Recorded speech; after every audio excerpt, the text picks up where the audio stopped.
রাসূল পাক সাল্লাল্লাহু আলাইহি সাল্লাম বলেছেন দায়ুস মানে এটা নয়, নিজে অবৈধ কাজ করে এটা দায়ুস নয়, বরঞ্চ পরিবারের কেউ যদি অবৈধ কাজ করে যারা মেনে নেয় তারা দায়ুস। আমাদের সমাজে আছে কি না দায়ুস?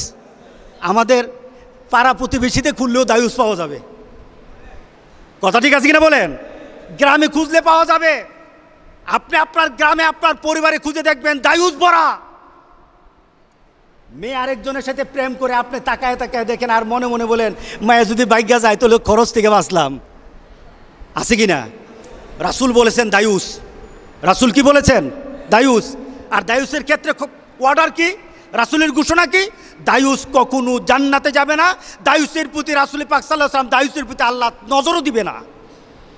আপনি হজ করেন, 5 ওয়াক্ত নামাজ পড়েন, যাকাত দেন, আপনি ভালো মানুষ হন, কিন্তু জান্নাতে ঢুকতে পারবেন না। কারণ আপনি কি বলেন? দায়ুস। আপনি দায়ুস। সুতরাং আমাদের সমাজে এখন আমাদেরকে দায়ুস বানানোর জন্য যারা আমাদের মেয়েগুলিকে, আমাদের ছেলেগুলিকে পশ্চিমা দেশের নীতি শিক্ষা দিতে চায়, আল্লাহর কসম জান থাকতে আমরা এটা দেব না ইনশাআল্লাহ। কথা ঠিক আছে কিনা বলে?